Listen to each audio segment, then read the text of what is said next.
예, 기로라고 하는 말이 있습니다.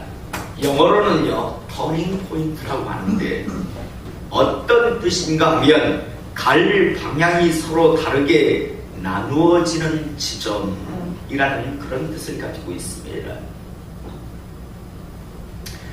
사람의 삶 속에서도요, 또 신앙생활의 여정 속에서도 이런 때, 다시 말해서 기로, 터닝 포인트라고 하는 그런 지점들이 항상 있게 되고, 이때 어떤 선택, 어떤 길을 가느냐에 따라서 그 사람의 남은 생애와 삶이 나아가 영혼의 때가 완전히 바뀌는 것을 우리는 보게 됩니다.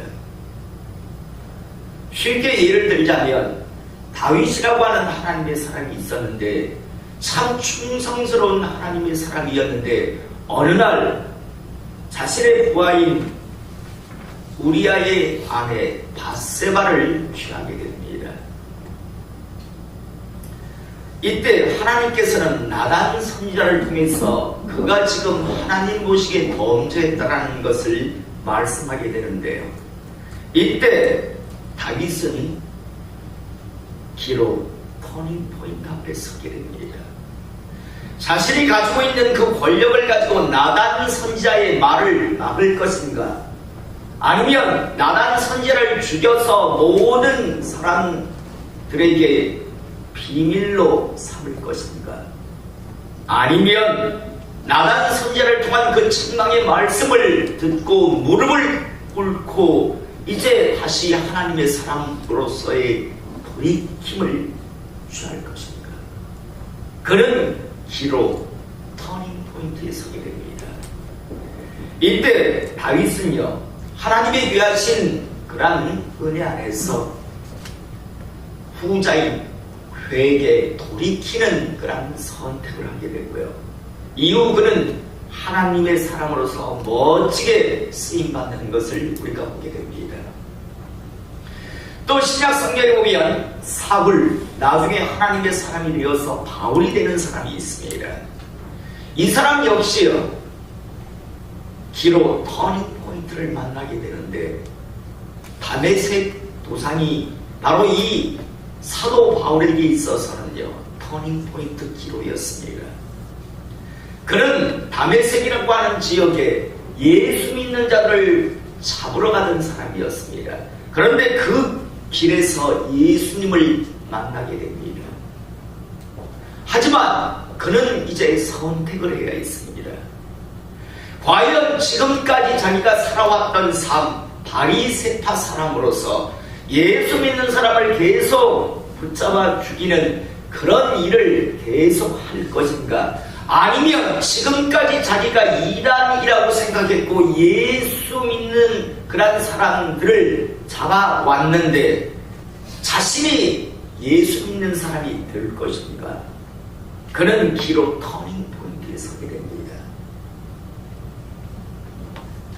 우리는 잘 알고 있습니다. 이 기로에서, 이 터닝 포인트에서 바울이라고 하는 사람은요, 불과 얼마 전까지 예수 믿는 사람을 붙잡아서 죽이려고 했던 이 사람이요, 자신이 이제 그리스도인이 됩니다. 자신이 이제 예수는 그리스도라고 전하는 그런 사람으로 변하는 것을, 예수 그리스도의 증인으로서의 삶을 그가 이제 이후에 산 것을 우리가 보게 됩니다. 바리새파의 삶에서 그리스도인의 삶으로 그가 이제 다른 길을 걸어가는 것을 우리가 보게 됩니다. 그런데 만약요, 제가 조그맣게 말씀드렸던 다윗이라고 하는 사람이요, 나단 선지자가 와서 하나님의 그 책망을 들었을 때 자기가 세상적인 권력, 힘이 있다라고 나단 선지자의 입을 막았다면 과연 이후에 다윗의 삶은 어떻게 되었을까요? 또 사울, 나중에는 바울이라고 이제 하나님의 사람이 되는 이 사람이요, 다메섹 도상에서 주님을 만났습니다. 하지만 내가 지금까지 살아온 삶이 있는데, 내가 지금까지 배워온 것이 있고 한 행동이 있는데라고 하면서 그리스도인의 삶이 아니라 바리새파의 삶을 계속 살았다면 과연 사울이라고 하는 사람의 남은 생의 삶은, 그리고 영혼의 때는 어떻게 되었을까요? 우리는 충분히 상상해 볼 수 있습니다. 오늘 우리는요, 하나님의 말씀인 성경 속에서 한 사람이 기로 터닝 포인트 앞에 서 있는 것을 우리가 보게 됩니다. 그 사람의 이름은 야곱이라고 하는 사람인데요, 이 사람은요, 예수님을 조금만 믿는 사람이라면 누구나 잘 아는 인물이기도 합니다. 그의 삶을 잠시 한번 저희가 되돌아보면요, 야곱이라고 하는 사람은요, 태어날 때 야곱의 입장에서는 안타깝게도 쌍둥이 형제로 태어나는데 동생으로 태어납니다. 왜 야곱의 입장에서 이 동생으로 태어나는 것이요 안타까운가 하면, 당시 사회적으로도 그렇고 하나님의 그런 관점에서도 장자로 태어나는 그런 사람에게는 장자의 보장된 축복이 있었습니다. 사회적으로 볼 때는 배의 형제 중에서 유산 상속의 배를 받게 됩니다. 또 성경에 보면 하나님께서는 첫 것은 내 것이다라고 하는 그런 말씀을 하십니다. 정말 장자가 특별하게 하나님 보시기에 잘못하지 아니하는 이상은 장자가 소유하는 누리는 일반적인 축복이 있었습니다. 그러므로 야곱의 입장에서 거의 동시에 태어났는데도 불구하고 자기는 장자로 태어난 것이 아니라 차자 둘째로 태어났기 때문에 나름대로 항상 그것에 대한 안타까움을 그는 가지고 있었습니다. 그래서 그의 삶을 보면요, 어떻게든지 장자의 어떤 축복을 그는 갖고 싶어하는 것을 우리가 보게 됩니다. 어떨 때는 팥죽 한 그릇에 장자의 권한을 사기도 하고요. 또 아버지 이삭이 자식들에게 축복을 한다라는 그런 소식을 전해 듣고요, 아버지를 속이면서까지 장자의 그러한 축복의 기도를 받는 것을 우리가 보게 됩니다. 여러분, 그러나 우리가 돌이켜볼 때 아무리 팥죽 한 그릇에 형 에사에게 장자의 어떤 권한을 샀다고 하지만 과연 그게 정말 그렇게 될 것이고, 또 아버지 이삭을 속여서 장자의 축복의 기도를 받는다고 하지만 과연 그 장자의 축복이 그에게 현실적으로 임하는 걸까요? 우리는요, 야곱이 그만큼 하나님의 그런 축복, 장자의 축복에 대한 갈망, 열망이 있었던 것을 우리는 보게 됩니다. 하지만요, 그가 이렇게 노력하면 노력할수록 그의 삶은 점점 더 어려워졌습니다. 아버지 이삭의 장자의 그런 축복의 기도를 동생 야곱이 받았다라는 그런 소식을 전해들은 형 에서가요, 사슬이 시퍼래져서 정말 동생 야곱을 죽이려고 달려듭니다. 아버지 이삭이 보기에도 그렇고 그 어디가 볼 때도, 리브가가 볼 때도, 이거 그대로 두면 형제끼리 서로 죽겠구나라는 먼 곳으로 도망가게 합니다. 결국 형의 그런 살해의 위협을 피하기 위해서 그는 정처없는 도망자의 길을 떠나야 했는데, 떠난 지 얼마 안 돼서 그는 베델이라고 하는 곳에서 야영을 하게 되는데, 이때 하나님의 특별하신 은혜 안에서 야곱은 하나님을 만나게 됩니다. 야곱은요, 베델에서 하나님께 이런 소원, 이런 약속을 합니다.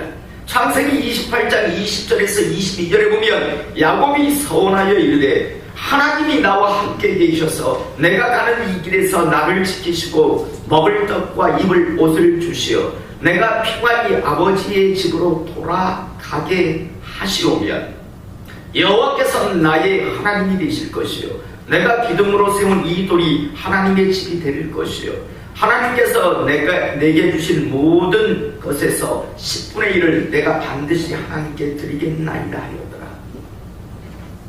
한마디로 하나님, 저 지금 정천년 길 어떤 것도 보장되어 있지 않는 길을 떠나게 됩니다.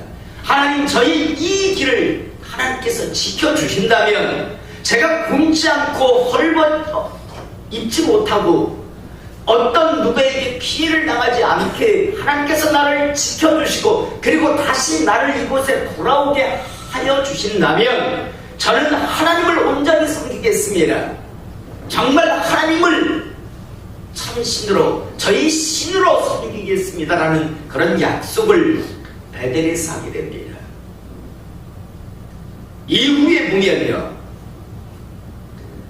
하나님은 야곱을 철저하게 지켜주십니다. 야곱이 도망하는 곳은 외삼촌이 있는 외삼촌 라반이 있던 하란 땅, 다른 말로 바단 아람이라고 하는 곳인데 그곳으로 피해갑니다. 그런데 우리가 성경을 읽다 보면 이 외삼촌 라반이라고 하는 사람도 참 간교한 사람이었습니다. 조카인 야곱을요 철저하게 이용이나 하려고 달려드는데 그런데도 불구하고 야곱은 그곳에서 거부의 축복을 누립니다. 막대한 부와 막대한 그런 여러가지 것들을요 얻게 됩니다. 그리고 20년 정도가 되었을 때 하나님께서 이제 고향으로 돌아가라라고 하는 말씀을 주시자 이제 야곱은 자신의 그런 가족들과 그리고 수없이 많은 소떼 양떼를 몰고 고향으로 발걸음을 재촉합니다. 하지만 돌아오는 길 역시 그렇게 넉넉하지 않았습니다. 2번이나 야곱은 죽을 위기에 맞이하게 됩니다. 첫 번째 위기는요, 그의 아내 라헬이요, 자기의 그런 집에서 출발하며 자기 친정집에 있는 드라빔이라고 하는 것을 훔쳐나오게 됩니다. 이때 라반은요 사람을 데리고 추격해 옵니다. 드라빔이라고 하는 건 단순히 어떤 집안의 어떤 우상이 아니라 그 당시에는 어떤 의미가 있었는가 하면 요즘으로 보면 인간 도장과 같은 역할을 했습니다. 나중에 혹여나요 야곱이 다시 이 하란 땅 라반의 집에 찾아와서 드라빔을 내놓고요 이 집 재산은 내 것이다라고 한다면 굉장히 위기를 맞이할 수 있었습니다. 그러므로 라반의 입장에서 드라빔이 없어졌다는 건 야, 이 야곱이 나중에 혹여나 내 집 재산 전부를 혹여나 탈취하려고 하는 그런 의도 계획을 갖지 아니하였는가라는 그런 생각을 갖게 되는 겁니다. 그래서 라반이 야곱을 찾아올 때는요 죽이려고 했습니다. 우리는 성경을 보면 내가 널 죽이려고 했는데 오는 도중에 하나님이 간섭하셔서 내가 너 죽이지 않는다 라는 이야기를 합니다. 대신 약속, 드라빔을 찾아내지는 못하지만 약속을 하게 됩니다. 절대 돌아와서 치지 않겠다라고는, 다시 말해서 어떤 유상 상속권에 대한 그런 요구를 하지 않겠다라고 하는 약속을 받아냅니다. 그리고 돌아갑니다. 이때 만약 하나님의 간섭하심이 지켜주심이 없었다면 야곱은 죽을 수 있었습니다. 또 이제 출발할 때 이런 위기가 있었다면 고향인 가나안 땅에 거의 다다랐을 때요 이때 또 한 번의 죽을 위기를 맞이합니다. 어떤 상황이 전개되는가 하면 동생 야곱이 지금 돌아오고 있다는 소식을 들은 에서가요 400명을 데리고 달려옵니다. 여러분 환영 행사를 해주려고 400명을 데리고 갔겠습니까? 죽이려고 했는 겁니다. 아직까지 화가, 분노가 풀리지 아니했던 겁니다. 그래서 야곱을 보면 완전히 박살을 내려고요. 400명의 사람을 데리고 지금 달려왔다는 겁니다. 그런데 이 또한 하나님의 간섭하심을 통해서요, 에서는 야곱을 죽이기보다는 내가 오히려 너희 길잡이가 되어줄게 라고까지 하면서요, 좋은 화해를 하기로 합니다. 이 모든 일 속에는요, 하나님의 그 지켜주심, 하나님의 그 신실하심, 하나님의 간섭하심이 있었습니다. 여러분, 그렇다면 야곱은 그가 베델에서 하나님께 서원 약속한 대로 하나님은 신실하게 그 약속을 지켰으니, 야곱은요, 자기가 말한 대로 베델로 올라가서 그곳에 단을 쌓고 그리고 그곳에서 하나님을 섬기는 그러한 인생을 살아가야 했었습니다. 그런데 숨쉴만해지니까 이 야곱의 모습이 바뀝니다. 처음에 에서가 빨리 이제 내가 길잡이가 되어줄 테니까 빨리 가자라고 할 때 그냥 그때 따라가면 됐는데 나름대로 놀랬던 것 같습니다. 그래서 내가 잠시 좀 숨을 돌리겠다라고 하면서 숫곳이라고 하는 곳에 잠시 머무릅니다. 놀랄 수 있었습니다. 힘들 수 있었을 겁니다.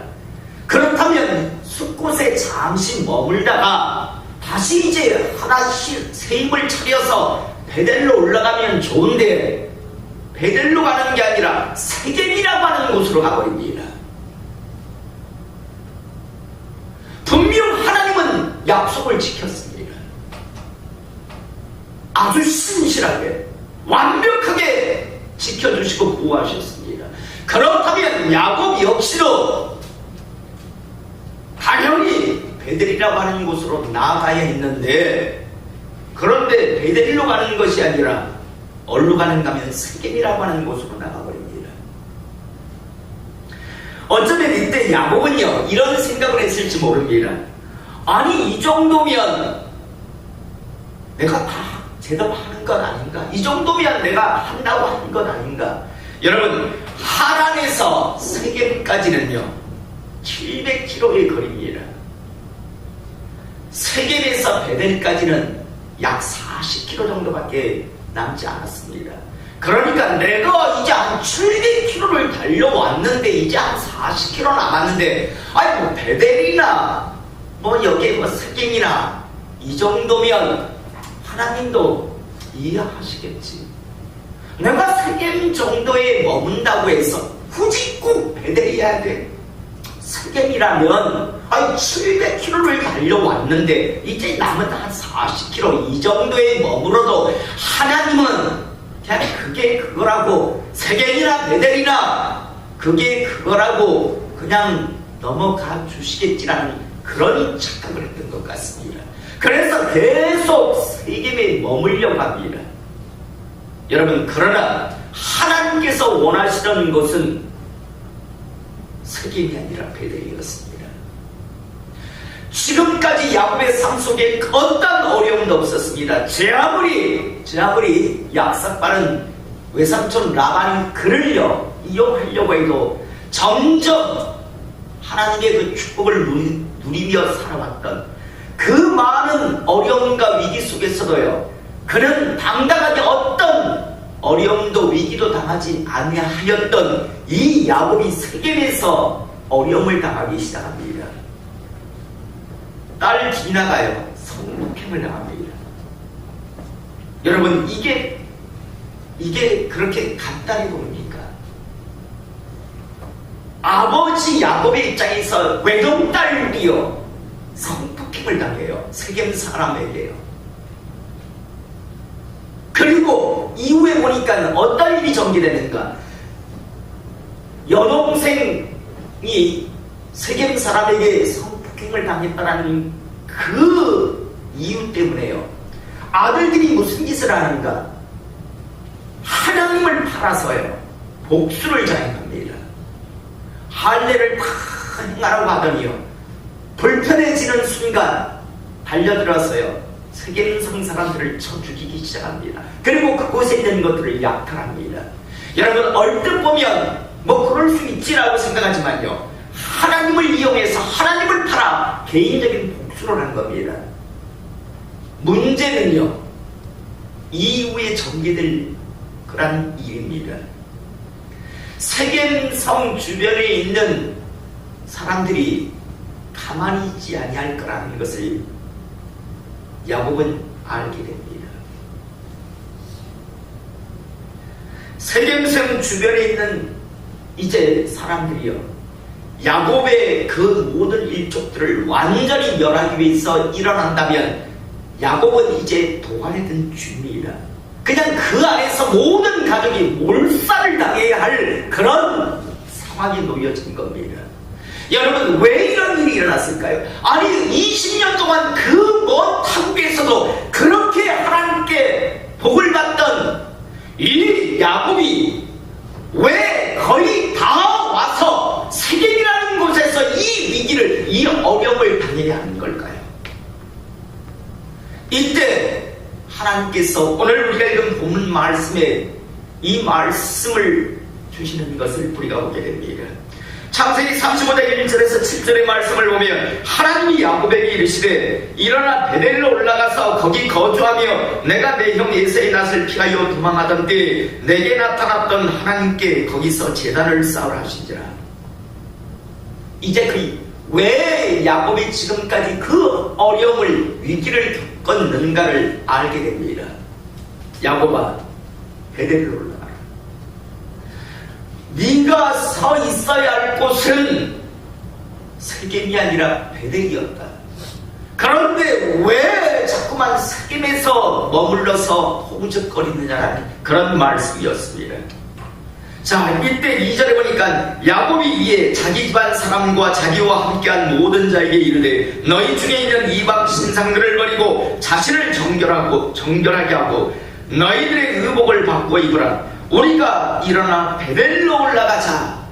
내 환난 날에 내게 응답하시며 내가 가는 길에서 나와 함께 하신 하나님께 내가 거기서 제단을 쌓으라 하더라 하매 그들이 자기 손에 있는 모든 이방 신상들과 자기 귀에 있는 귀고리들을 야곱에게 주는지라.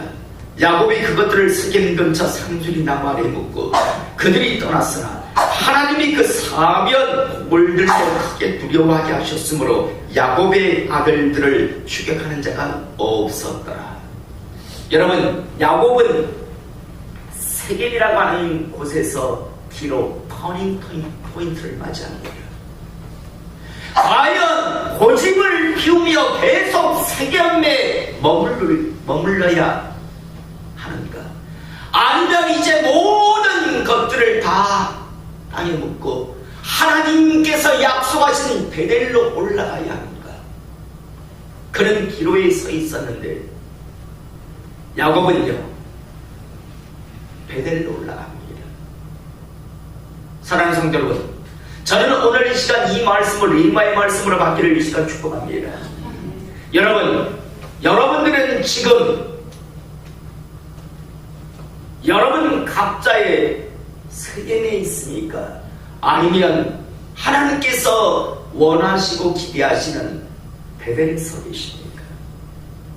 저는 오늘 이 시간 우리 모든 성도님들이 우리 각자의 베델로 올라가는 하나님의 사람 되시기를 이 시간 축복합니다. 아멘. 하나님께서는 기대하고 계십니다. 하나님은 고대하고 계십니다. 여러분들이 바로 여러분 각자의 베델로 올라오기를요. 그러면 하나님께서는 예비하시고 준비하신 그런 여러 가지 복들을 가지고 계십니다. 많은 사람들이 이런 염려 때문에 베델로 올라가지 못하는 경우가 있을 겁니다. 혹시 어떤 어려움이 생길까? 여러분 오늘 우리가 읽은 본문 말씀에 보면요 야곱이 모든 이 우상들을 땅에 묻고 옷을 바꾸어 입은 이후에 베델로 올라갈 때 주변에 있는 사람들이요 손을 대지 못하게 합니다. 하나님께서 다 지키시고요. 그리고 베델까지 올라가게 하고 야곱은 베델에 도착하여서 그곳에 단을 쌓고 그리고 그곳에서 하나님을 섬기며 벨베델이라고 부르는 것을 우리가 보게 됩니다. 저는 저의 베델이 있습니다. 하나님께서 원하시는 수준, 하나님께서 원하시는 그런 사역의 모습이 있습니다. 저는 저대로 저의 베델로 올라가겠습니다. 저는 우리 성도님들도 여러분들의 각자의 베델, 세계에 머무르고 있다면 이제는 하나님께서 우리 각자에게 기대하시고 원하시는 그 수준, 그 분량을 채워 가시며 이제 베델로 올라가셔서 이제 하나님께서 예비하시고 준비하시는 모든 것들을 이제 이 땅에서 받아 누리며 나아가 영혼의 때를 완벽하게 준비하시며 멋지게 하나님의 사람으로 살아가시는 하나님의 사람들 되시기를 이 시간 축복합니다. 기도하겠습니다. 사랑하는